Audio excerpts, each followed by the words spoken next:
Good morning विद्यार्थी मित्रों।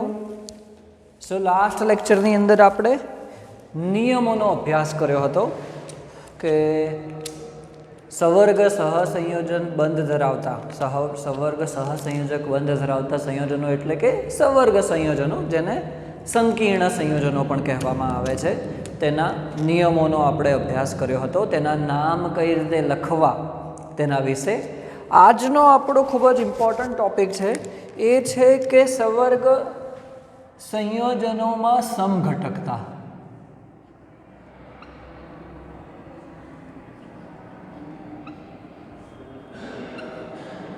સવર્ગ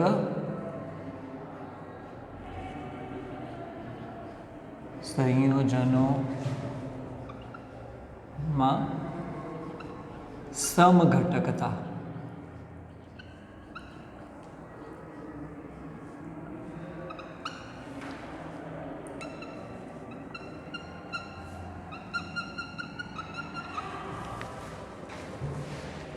बराबर।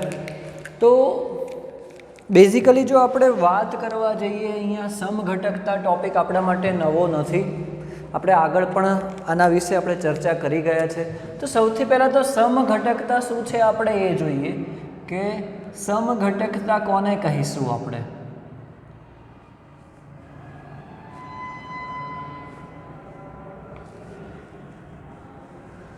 તો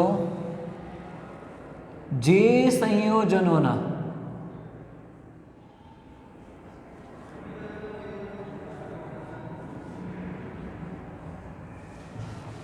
आणवीय सूत्र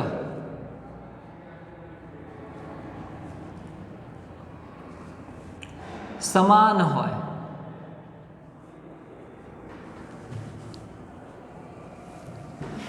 परंतु तेना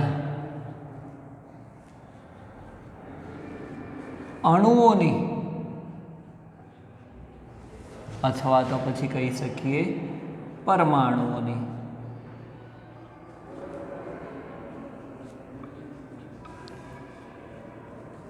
गोठवणी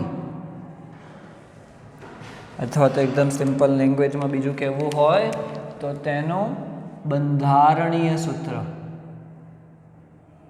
बंधारण केवुं होय जुदी जुदी होय।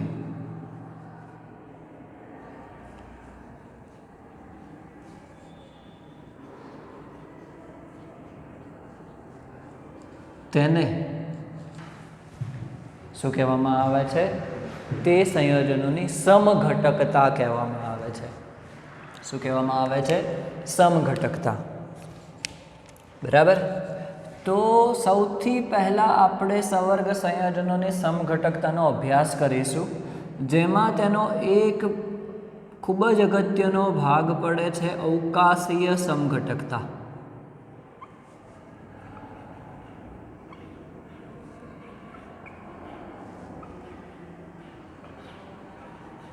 अवकाशीय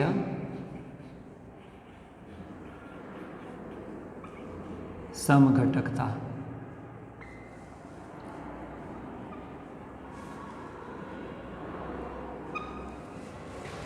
बराबर। કેટલો ભાગ પડે છે? અવકાશીય સમઘટકતા। તો વ્યાખ્યા સેમ જ રહેશે, વ્યાખ્યા કઈ એની બદલાશે નહીં કે આણવીય સૂત્ર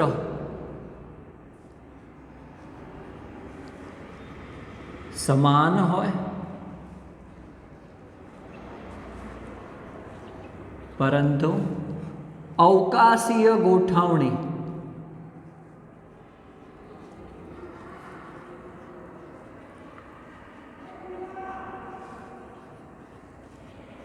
जुदी जुदी होय।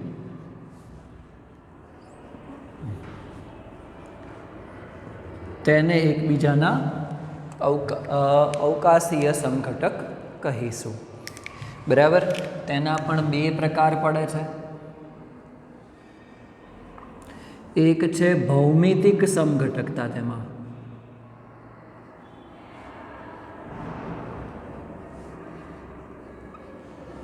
भौमितिक समघटकता અને બીજો ટોપિક છે એનો પ્રકાશીય સમઘટકતા.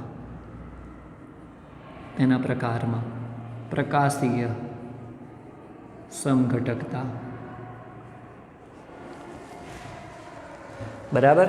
તો આજના લેક્ચરની અંદર આપણે એનો એક આ ટોપિક જે છે ભૌમિતિક સમઘટકતા એના વિશે આપણે અભ્યાસ કરીશું કે એની અંદર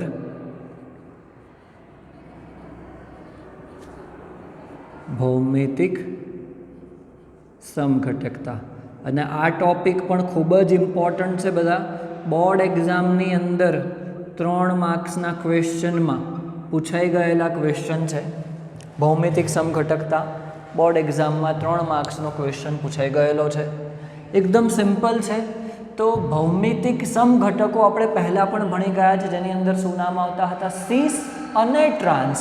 યાદ કરો, એની અંદર નામ આવતા હતા સીસ અને ટ્રાન્સ. બરાબર. તો આપણે જોઈએ કે સવર્ગ સંયોજનોમાં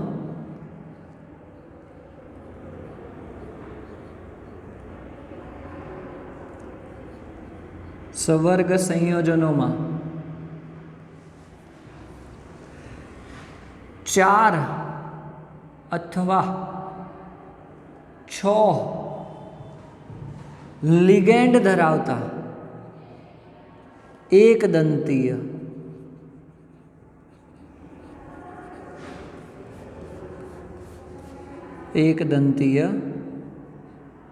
લિગેન્ડ ધરાવતા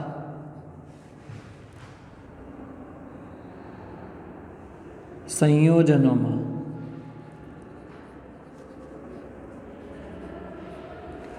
સીસ અથવા ટ્રાન્સ અથવા તો સીસ અને ટ્રાન્સ સમઘટકતા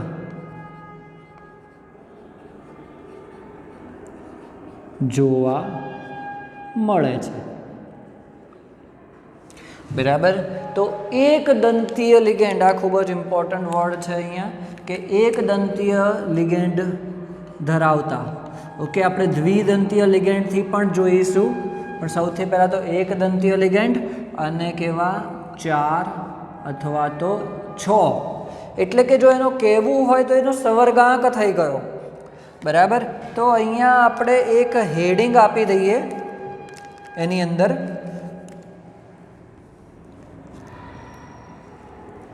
કે 4 સવર્ગાંક આપણે લખી નાખીએ. સવર્ગાંક કેટલો લઈશું આપણે? 4. એનું સૂત્ર કેવું હશે? આણ્વીય સૂત્ર, જેમાં એમ શું છે? આપણો મેટલ છે, એટલે કે મધ્યસ્થ ધાતુ પરમાણુ છે. એની સાથે 2 જુદા જુદા પ્રકારના લિગેન્ડ હોવા જોઈએ, જેને હું એક્સ એક લિગેન્ડ કહી દઉં છું, એલ એક લિગેન્ડ કહી દઉં છું. બરાબર. જ્યાં આપણે લખી નાખીએ કે એક્સ અને એલ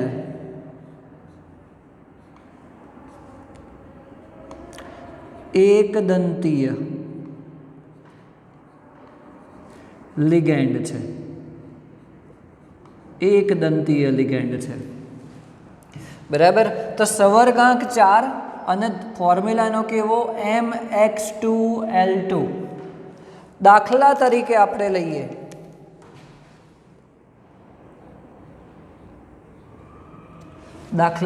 આપણે લઈએ પ્લેટિનમ. એમાં એક લિગેન્ડ છે એમોનિયા, કેટલી વખત? 2 વખત. અને બીજો લિગેન્ડ છે ક્લોરીન. આ રીતનો એક સંયોજન છે, જેમાં આપણે શું જોઈશું? ટ્રાન્સ અને સિસ. જો બંધારણ કેવા પ્રકારનું છે? બંધારણ ધાતુ છે પ્લેટિનમ, X2 એટલે કે એક પ્રકારનો લિગેન્ડ 2 વખત છે, બીજા પ્રકારનો લિગેન્ડ 2 વખત છે. MX2L2 બંધારણ છે. ચલો, તો જો આપણે જોવા જઈએ તો પ્લેટિનમની સીસ અને ટ્રાન્સ જાણીએ છીએ ડેફિનેશન. તો જો બંને એમોનિયા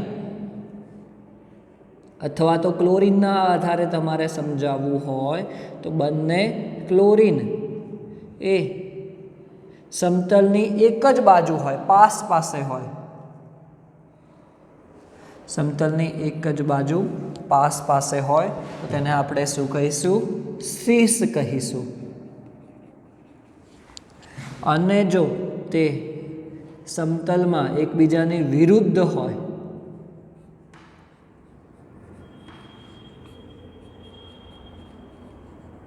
તો તેને આપણે શું કહીશું? ટ્રાન્સ કહીશું. તેને શું કહીશું આપણે? ટ્રાન્સ કહીશું. બરાબર. એકદમ સિમ્પલ ટોપિક છે કે સીસ અને ટ્રાન્સ. તો બેઝિકલી આપણે જોવા જઈએ તો વ્યાખ્યા આપણને ખબર છે કોને સીસ કહેવામાં આવે છે, કોને ટ્રાન્સ કહેવામાં આવે છે. આપણે અહીંયા નીચે લખીએ છીએ કે બે સમાન પરમાણુ કે પરમાણુ સમૂહ, બે સમાન પરમાણુ કે પરમાણુ સમૂહ સમતલમાં પાસ પાસે અથવા તો એવું કહી શકાય કે એક જ બાજુ હોય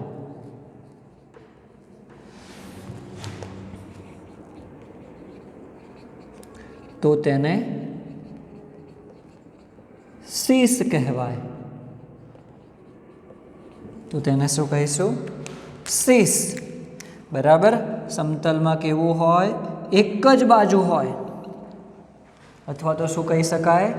પાસ પાસે હોય, પાસ પાસે અથવા તો એક જ બાજુ હોય તો તેને શું કહીશું?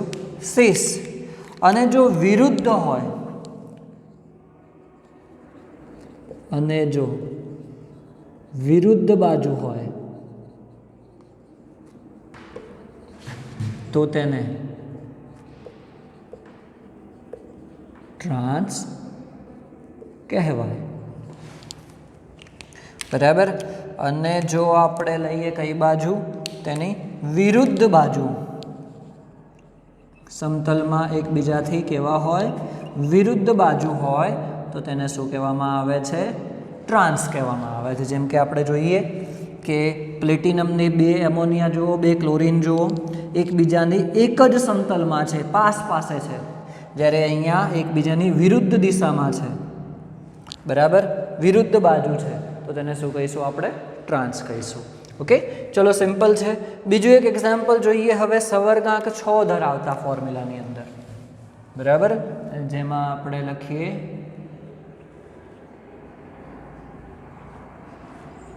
સવર્ગાંક શું લઈએ છીએ? 6. બીજું તેનું આણ્વીય સૂત્ર શું થઈ જશે?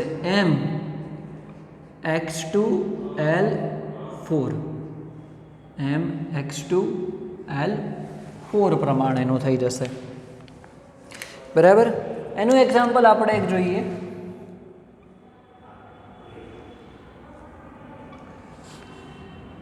CO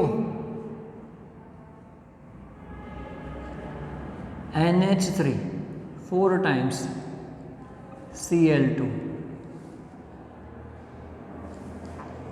પ્લસ એનો વીજભાર છે. ઓકે, તો જોઈ શકો છો એમોનિયા 4 છે, આપણે L4 લખ્યું છે, X કેટલા છે? 2 છે, અહીંયા Cl2 લખેલું છે. ઓકે, તો જો હવે આનો આપણે સીસ અને ટ્રાન્સનું સ્ટ્રક્ચર ડ્રો કરીએ તો કંઈક આ રીતે થશે. કોબાલ્ટ, જેમાં હું લખું છું NH3, આ બીજો NH3, આ ત્રીજો NH3 અને આ ચોથો NH3. હવે હું ક્લોરીનના આધારે, આપણે અહીંયા છે ને X2ના આધારે નક્કી થશે તો ક્લોરીન એ કેવા છે? બંને એકબીજાની પાસ પાસે છે, એકબીજાની કેવા છે? પાસ પાસે છે, બરાબર. તમારે અહીંયા કઈ રીતે બતાવવાનું રહેશે? પછી પ્લસ સિમ્બોલ આખાને. ઓકે, તો આ શું થઈ જશે? સીસ થઈ જશે. શું થઈ જશે? સીસ.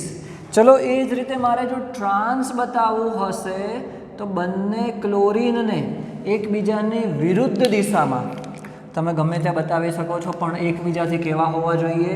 વિરુદ્ધ.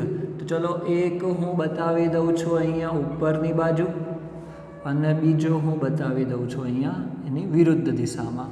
તમે અહીંયા મૂક્યું છે તો અહીંયા પણ મૂકી શકો, તો પણ ટ્રાન્સ જ થશે, બરાબર.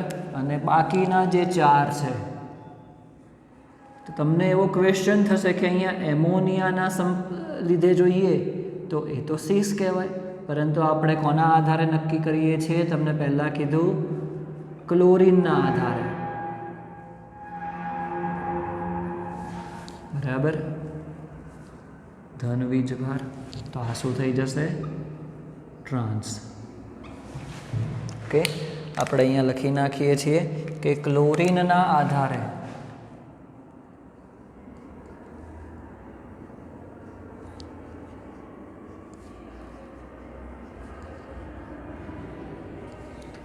સંયોજનમાં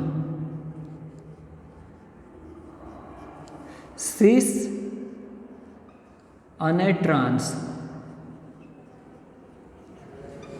સમઘટકતા જોવા મળે છે. સીસ અને ટ્રાન્સ સમઘટકતા ક્લોરીનના પ્રમાણમાં જોવા મળે છે. ચલો, આપણે અહીંયા હવે જે વાત કરી હતી એક દંતીય લિગેન્ડ માટેની, તો એ અહીંયા પૂરી થાય છે. અને કયા ફોર્મ્યુલા માટેની? સીસ અને ટ્રાન્સ જોવા મળે છે. હવે આપણે બીજો એક સીસ અને ટ્રાન્સનો જ પાર્ટ જોવાના છીએ. કોના આધારે? તો એ જોવાના છીએ દ્વિદંતીય લિગેન્ડના આધારે. દ્વિદંતીય લિગેન્ડના આધારે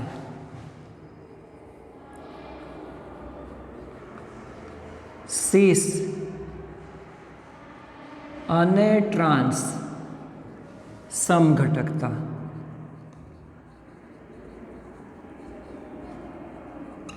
તો કોના આધારે આપણે જોઈશું? તો દ્વિદંતીય લિગેન્ડના આધારે. દ્વિદંતીય લિગેન્ડના આધારે કયો? તો સીસ અને ટ્રાન્સ. ઓકે, ચલો, તો એનું એક્ઝામ્પલ પણ એકદમ સિમ્પલ છે. એક્ઝામ્પલ આપણે લખીએ છીએ દાખલા તરીકે, એમાં જોઈએ આપણે સવર્ગાંક 6 થશે, બરાબર. અહીંયા આપણે લખી નાખીએ એની અંદર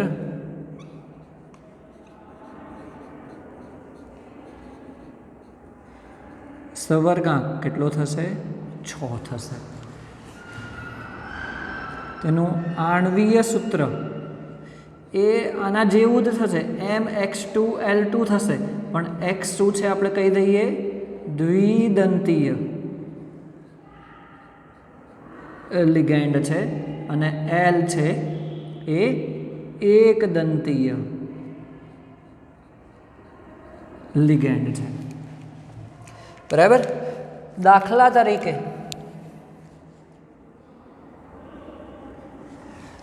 તરીકે આપણે જોઈએ એક example, CO En twice Cl2,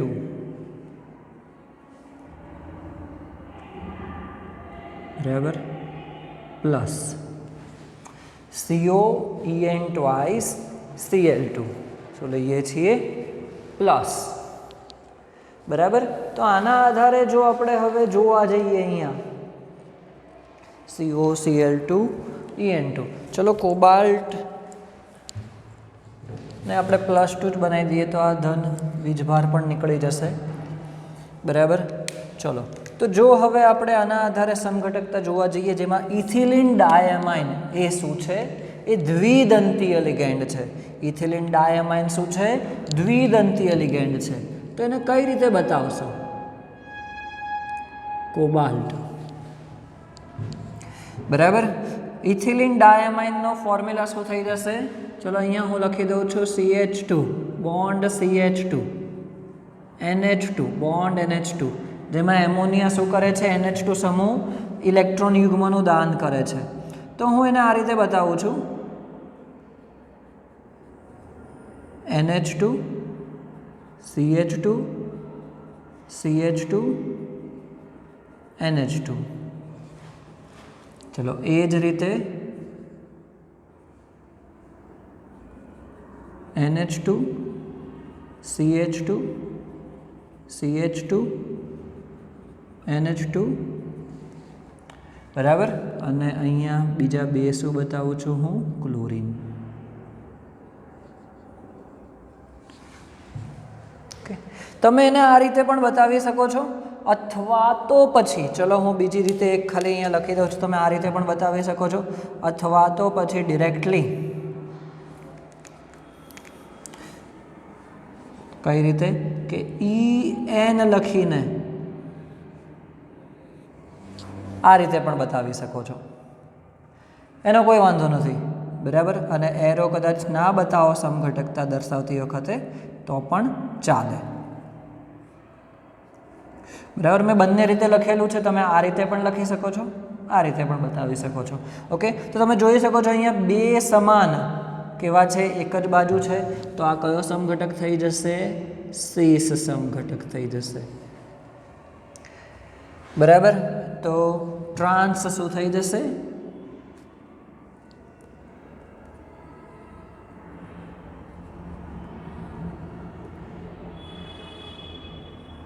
જેમાં આપણે સામસામે બતાવી દઈએ.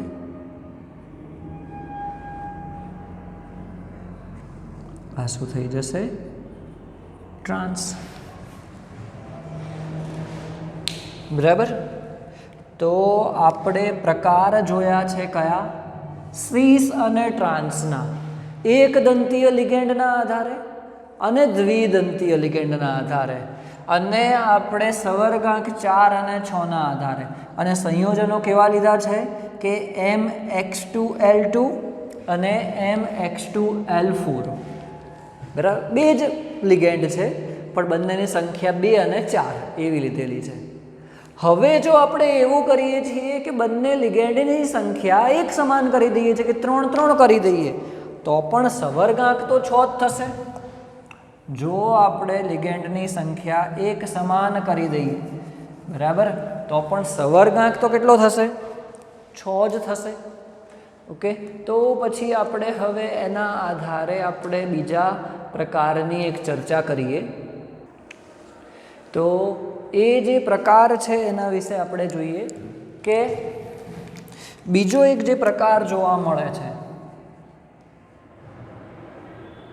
તે MX3L3 પ્રકારના અષ્ટફલકીય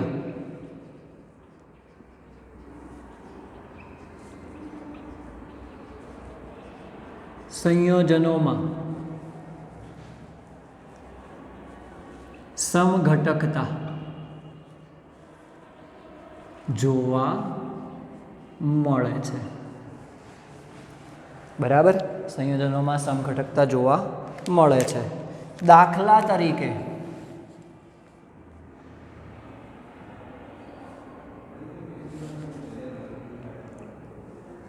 CO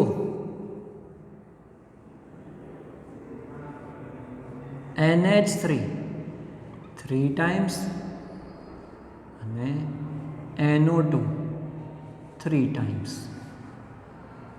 બરાબર. આ સંયોજનની અંદર તમે જુઓ કે આપણે શું લીધેલું છે? NH3 3 times લીધેલું છે અને NO2 3 times લીધેલું છે. બરાબર. NH3 અને NO2 3 times લીધેલું છે. ઓકે, તો 3 એક સમાન છે. તો એની અંદર શું થાય છે કે જો આપણે સ્ટ્રક્ચર આ રીતે ડ્રો કરીએ છીએ, કોબાલ્ટ NH3, આ બીજો NH3, આ ત્રીજો NH3, બરાબર. અને NO2 ને હું અહીંયા બતાવું છું.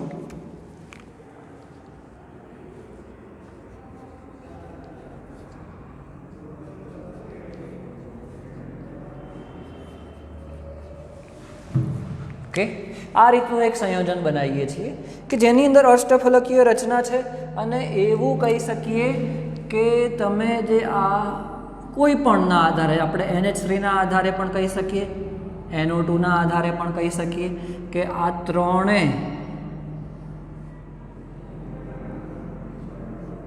ત્રણે કેવા છે કે અષ્ટફલકની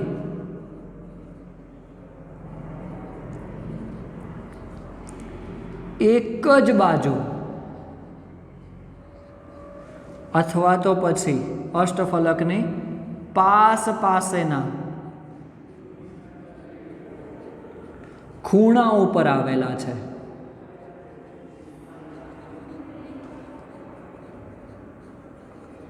બરાબર. આ જે સમઘટક છે જેને ફેશિયલ સમઘટક કહેવામાં આવે છે, તેને શું કહેવામાં આવે છે? ફેશિયલ સમઘટક કહેવામાં આવે છે. બરાબર. હવે બીજો આપણે એક સમઘટક હું અહીંયા ડ્રો કરું છું, એમાં આપણે એક ખાલી ચેન્જીસ કરી નાખીએ છીએ. બરાબર. કે ચલો અહીંયા હું NH3 બતાવું છું, બીજો NH3 બતાવું છું અને ત્રીજો NH3 હું અહીંયા સામે બતાવું છું.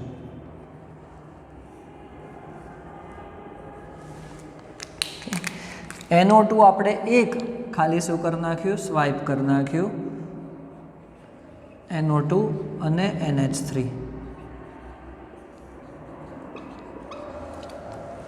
ઓકે, તો જો આપણે એકચ્યુઅલી શું કર્યું છે કે અહીંયા જોવા જઈએ તો આની પોઝિશન જ ચેન્જ કરી નાખી છે.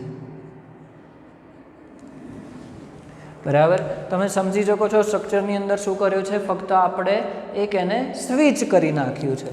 બરાબર. તો આવી જે રચના થઈ કે અષ્ટફલકના યામ્યોત્તરીયની આસપાસ આવેલા હોય, કે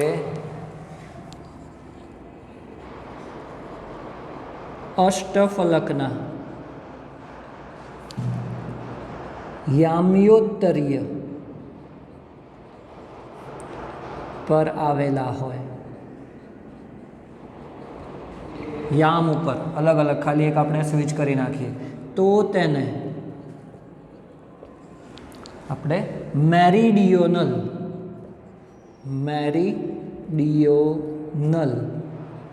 સમઘટક કહેવાય. શું કહેવાય છે? મેરીડિયોનલ. બરાબર. તો સિમ્પલ છે સમઘટકતા, સીસ અને ટ્રાન્સ, અને એક આપણે શું જોઈ? મેરીડિયોનલ.